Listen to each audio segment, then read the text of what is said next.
O sempre complexo e apelativo espaço mediático converteu o tema da inteligência artificial num lugar de encontro e de reflexão no qual todos nos encontramos, sempre com novas perguntas para fazer e importantes respostas para ensaiar. Os factos registados mal nos deixam espaço para pensar. Detenhamos-nos em alguns deles, até como estímulo para a partilha de ideias que este encontro especial hoje vai marcar. Michael Schumacher, grande campeão de Fórmula 1, estava afastado da vida desportiva e mediática há quase uma década e meia, quando inesperadamente surgiu uma entrevista com ele numa revista alemã. Soube-se pela sua família que o diálogo foi fruto da inteligência artificial, estando os familiares, tanto quanto se sabe, empenhados na responsabilização judicial de quem editou esta entrevista construída com a inteligência artificial.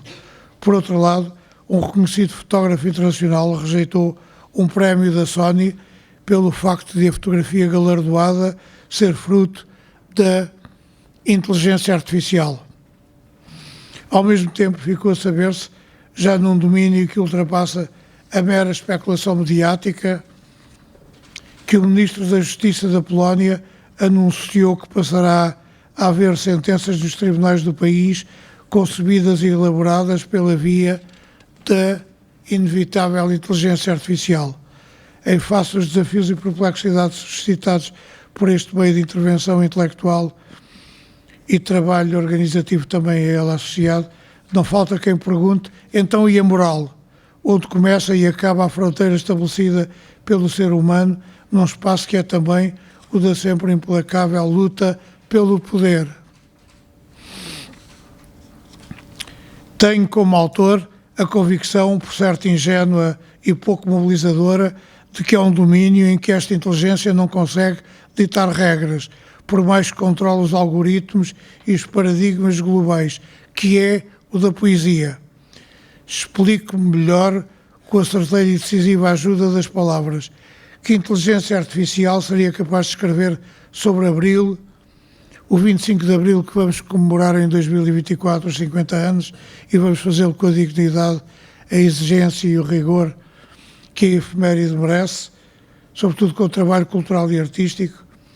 Que inteligência, digo eu, seria capaz de escrever o que Sofia de Melbreiner Anderson escreveu dizendo, e agora cito-a, entre aspas, esta é a madrugada que eu esperava, o dia inicial inteiro e limpo, onde emergimos da noite e do silêncio e livres habitamos a substância do tempo.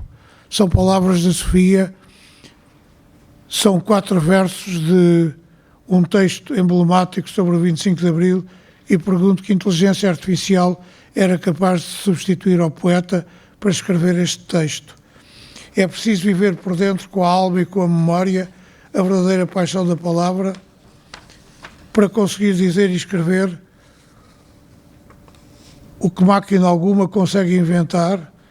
Interrogado numa entrevista muito recente sobre a inteligência capaz de compreender e utilizar a linguagem humana da mesma forma que os seres humanos o fazem, o linguista e filósofo norte-americano Noam Chomsky afirmou, e cito, há um campo de estudo que se liga a estas questões, à ciência cognitiva. A inteligência artificial não lida com isso, centra-se noutros aspectos. Atualmente é um dos elementos do movimento anti-ciência. Preocupa sobretudo com a simulação e não com o entendimento. O chat GPT é assim um exercício inteligente de simulação. Percorre quantidades astronómicas de dados através de programas inteligentes para produzir resultados semelhantes à informação que encontra. Não diz nada sobre a linguagem, a aprendizagem e a inteligência. E isso é muito fácil de provar, e acrescenta de forma elucidativa. E volto a citá-lo, estes sistemas, se olharmos para eles, fazem-nos pensar num físico que chegasse e dissesse, está aqui um conjunto de possibilidades que podem acontecer e outras que não podem acontecer, e não identifico qualquer diferença entre elas. Ora, isto não é ciência. Noam Chomsky, com a sua brilhante capacidade de dar respostas e gerar novas perguntas, cita o brilhante Alan Turing, que viveu entre 1912 e 1954 e disse há muito tempo que a inteligência artificial pode ser descrita como a capacidade para utilizar computadores e programação para ver se conseguimos alguma compreensão sobre o que é a inteligência humana. Isso é ciência pura e a verdade é que com estes meios cognitivos e descoberta científica, Turing, nunca devidamente reconhecido e consagrado pelo mundo científico, decifrou o código da Enigma, máquina prodigiosa que ajudou a destruir dezenas de milhares de vidas durante a Segunda Guerra Mundial em aviões, submarinos e outros meios de transporte de tropas e civis. E Chomsky vai mais longe. Só que a inteligência artificial, tal como é entendida atualmente, é um projeto corporativo que visa reunir conteúdos para serem usados por sistemas de simulação em grande escala.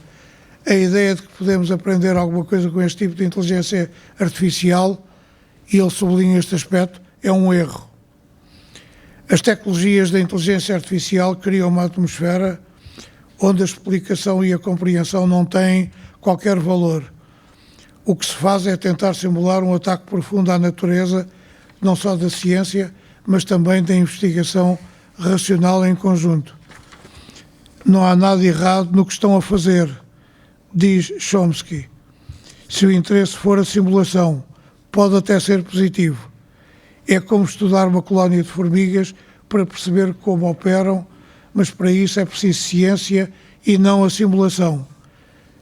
Chomsky, grande pensador do nosso tempo, com a firmeza e a sabedoria com que falou do complexo militar industrial em plena guerra do Vietnã, não hesita em dizer: a ideia de que podemos aprender com este tipo de inteligência artificial não passa de um erro. Se o ser humano é a base e o limite científico e moral de todo este processo de aprendizagem e descoberta, nada pode ser feito que destrua as suas certezas organizativas que passam pelo mercado de trabalho e pelos direitos e garantias de quem trabalha e partilha decisões e responsabilidades. Os robôs podem vir a escrever canções, livros e a tentar, digo eu, escrever livros, volto a acentuar este aspecto, mas não têm, sublinho eu, a capacidade para limitar o que é humano e intransponível por ser sempre único no ato criador. Presentemente somos como vulcano. Forjamos nos nossos laboratórios máquinas que dão vida não à argila, mas ao aço e ao silício. Mas será para libertar a humanidade ou para escravizá-la? Pergunta ao autor e pergunto eu. A pergunta é feita, desta vez, pelo professor catedrático de Física da Universidade de Nova Iorque, Michio Kaku, que costumamos ver, aliás, como comentador habitual em grandes programas de debate e divulgação científica, designadamente no canal História, ao qual temos acesso e de que eu sou também um consumidor, confesso e assumido. E prossegue dizendo: se lermos os cabeçalhos da imprensa, a questão parece resolvida. A humanidade está prestes a ser dominada pelas suas próprias criações. É uma pergunta de Kaku. E pergunta com serenidade: teremos um dia de dançar do outro lado das grades, enquanto os robôs que criamos nos atiram amendoins, como fazemos aos ursos no jardim zoológico, e vai mais longe, dizendo que poderemos tornar-nos animais de estimação das nossas criações. Repito, para não termos dúvidas, poderemos tornar-nos animais de estimação das nossas criações. É essa surpresa, essa perplexidade e essa inquietação que hoje nos domina quando somos mobilizados para estarmos aqui juntos a partilhar ideias, perguntas, algumas respostas sobre esta questão central da nossa vida coletiva e da nossa relação tecnológica com a inteligência artificial e também do trabalho criador com este conceito e com este instrumento de intervenção e de organização. As redes neuronais possuem uma arquitetura completamente diferente da dos computadores digitais. Se se tirar um único transistor do seu processador central, o computador digital deixa de funcionar. Contudo, um cérebro, ao qual tenham sido tirados grandes fragmentos, ainda consegue funcionar, pois outras partes compensam as que estão em falta. Além disso, é possível identificar com precisão o local onde o computador digital pensa, entre aspas, pensa, ou seja, o seu processador central. Presentemente, muitas pessoas possuem em casa robôs simples que aspiram carpetes. Também existem robôs de seguranças que patrulham edifícios à noite, robôs guias e robôs operários. Em 2006, e já lá vão alguns anos, existiam 950 mil robôs industriais, e cito números que me foram fornecidos na leitura do livro de Michio Kaku. Existem 3.540.000 robôs de serviço a trabalharem em casas e edifícios, mas esses robôs, diz o autor, nunca se assemelharão aos de ficção científica. Neste momento, até os grandes empresários, digo eu, dão sinais de alarme e de profunda inquietação quando se fala de inteligência artificial. Volto a dizer inteligência artificial, porque foi isso que nos mobilizou para estarmos hoje aqui todos juntos e queremos saber mais sobre a inteligência artificial e sobre nós na relação com ela e na relação dela connosco, com a vida, com o presente e com o futuro. Um desses sinais de alarme tem a ver com possíveis riscos associados ao desenvolvimento de grandes modelos linguísticos e de sistemas de inteligência artificial capazes de gerar conteúdos, como é o caso do chat GPT. É interessante verificar que um dos primeiros sinais de alerta partiu do Serviço Europeu de Polícia, Europol, que explicou que grandes modelos linguísticos podem ser usados por criminosos para esquemas de phishing e desinformação de massa. Quero dizer-vos que eu e outros cidadãos portugueses estiveram a lidar durante meses e semanas com ações agressivas e violentas do phishing que utiliza a inteligência artificial para simular a credibilidade daquilo que diz e com que nos ameaça na nossa segurança informática e na nossa estabilidade emocional. Numa carta aberta recentemente difundida, essa e outras entidades, falei-vos da Europol, mas posso falar, e é o caso também do Future Life Institute, apelam para que se faça uma pausa de 6 meses no desenvolvimento com a inteligência artificial para se conseguir debater a melhor e mais segura forma de desenvolver esta tecnologia. Na sua forma atual, esta tecnologia deve causar uma disrupção significativa no mercado de trabalho, podendo pôr fim, dizem os investigadores e especialistas, a 300 milhões de postos de trabalho. Aqui entramos no domínio do trabalho e ficamos mais preocupados porque 300 milhões de postos de trabalho representam uma transformação social e orgânica profunda que nos deixa inquietos. Funções e ofícios que exigem grande esforço físico estão mais preservados.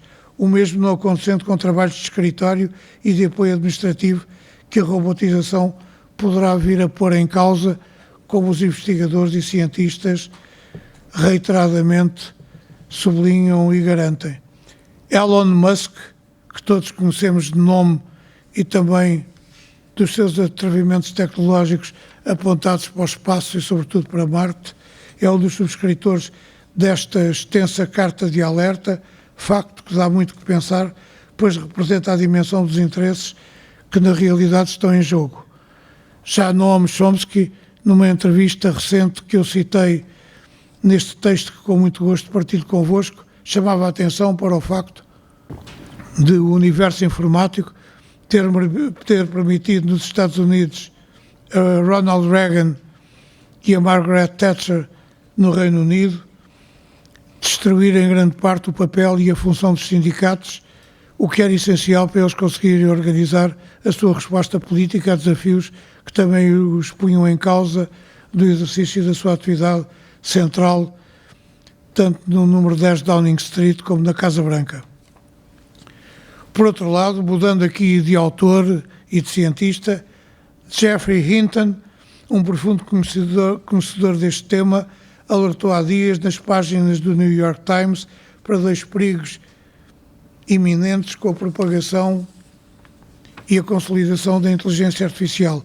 Um deles, garante Hinton, é a proliferação na internet em quantidades inimagináveis de textos e outros contributos sem o mínimo de credibilidade. Ele chama a atenção para a propagação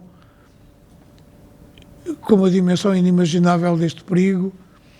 E outro problema para o qual nos alerta é o problema da maldade, ou seja, a possibilidade de as perversões e distorções resultantes da invasão da inteligência artificial conduzirem os utilizadores deste meio a criarem formas de agressão e de ruptura que põem em causa os equilíbrios essenciais da nossa vida comunicacional e da partilha básica neste domínio. Os avisos, caros amigos, estão feitos com a maior clareza. Trata-se agora de esperar que a realidade nos confirme ou não essas previsões e receios e ficarmos atentos e imobilizados para ouvirmos aquilo que pensadores como Daniel Inanariti vão partilhar aqui connosco, chamando-nos a atenção para perspectivas do pensamento que devemos ter presente quando pensamos neste assunto.